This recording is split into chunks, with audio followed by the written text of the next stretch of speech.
Hello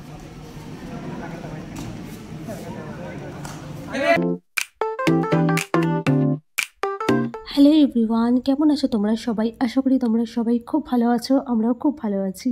আমার ছেলের জীবনে আজকে খুব বড় একটা দিন। হার জিত থাকবে, ও জিতবে কি হারবে সেটা বড় কথা নয়। সবচেয়ে বড় কথা হচ্ছে ও কম্পিটিশনে নাম দিচ্ছে।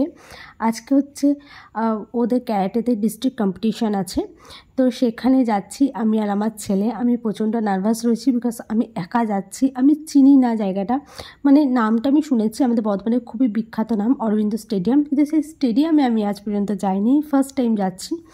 আর যার টোটো করে যাচ্ছি তিনিও এখানে না নতুন ভাড়া এসেছে, মানে তিনি অন্য জায়গা থেকে এসেছে, তো তিনি বর্ধমানে সব কিছু ওখানে চেনে না। তো সেই জন্য একটু প্রবলেম হয়েছিল আমাদের পৌঁছাতে, আমরা অন্য জায়গায় চলে গেছিলাম, কিন্তু তারপর ঠিকঠাকভাবে পৌঁছে গেছি। ভয় লাগছে এই কারণেই, যেহেতু আমি একা যাচ্ছি এবং অচেনা একটা জায়গা, আমি কাউকে চিনি না এখানে।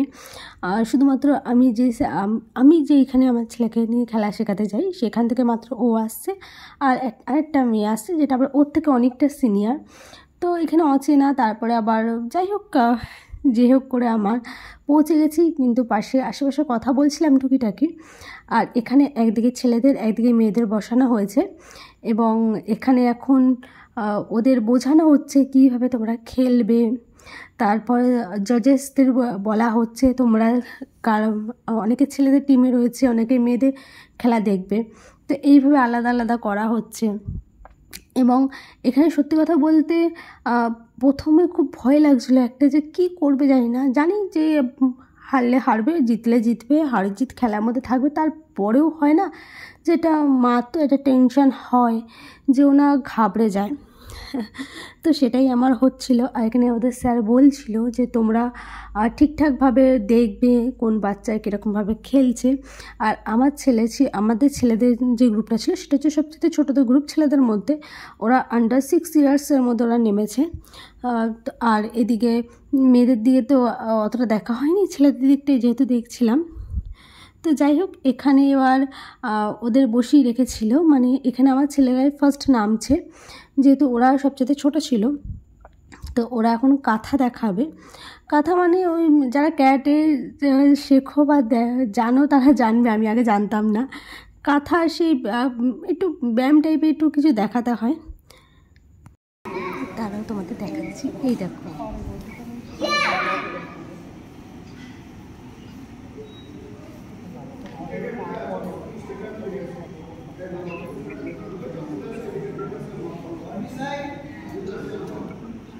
তারপর সব বড়দের মেয়েদের, মানে বড় মেয়েদের ছেলেদের, তারপর আন্ডার 10 ইয়ার্স 14 ইয়ার্স এরকম সব ছেলে মেয়েদের কাঁথাগুলো হচ্ছিল, আর এত ভালো লাগছিলো দেখতে।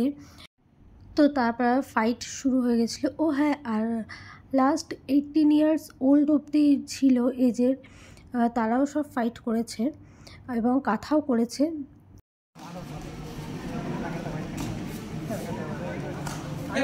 পাটা মাথাতে লাগাতে হবে,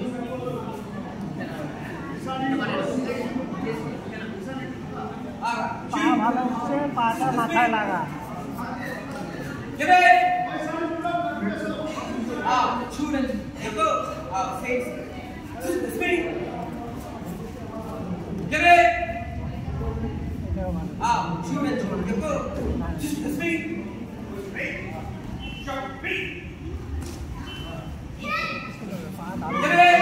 কিন্তু বেল আইলে পাতে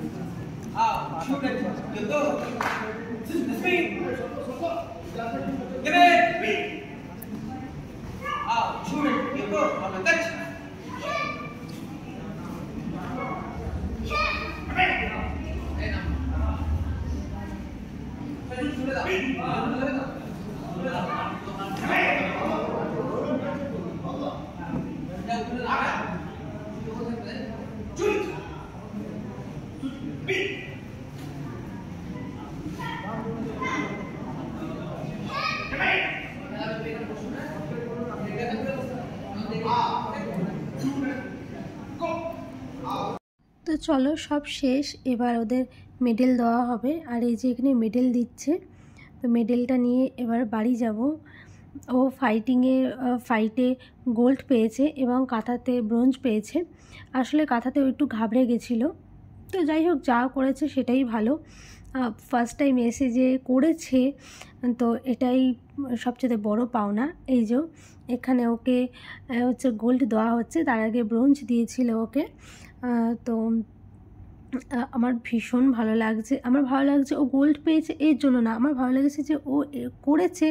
ওকে আমি বলেছিলাম যে শোনা এরকম কম্পিটিশান আছে, তো ও আমার থেকেও বেশি এক্সাইটেড ছিল এবং ও যে এসে সাহস করে যে খেলেছে, এটাই আমার কাছে অনেক বড় পাওনা। আমি তো ছোটোবেলায় খুবই লাজুকে ছিলাম, আমি কোনোদিন কিচ্ছু করতে চাইনি, কিন্তু আমার ছেলে যে এই জিনিসটা করছে, তো এটা আমার কাছে একটা বিশাল বড় পাওনা।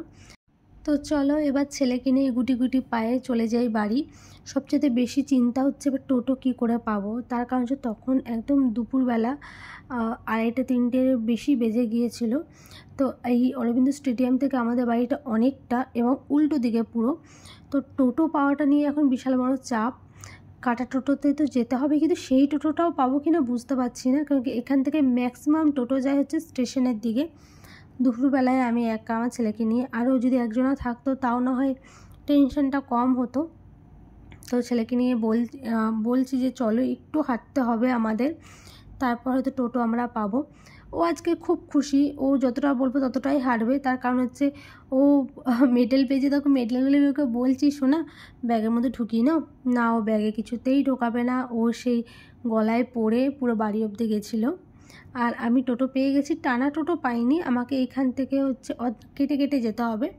তো যাই হোক, আর ওখান থেকে না আমাদের বিরিয়ানি দিয়েছিলো, মানে আমার ছেলেকে দুপুরে লাঞ্চ। তো বাড়িতে চলে এসেছি এবং আমার ছেলে বিরিয়ানি খাওয়া শুরু করে দিয়েছে। তো চলো আমাদের আজকের এই ব্লগটা কেমন লাগলো অবশ্যই জানিও। বাই।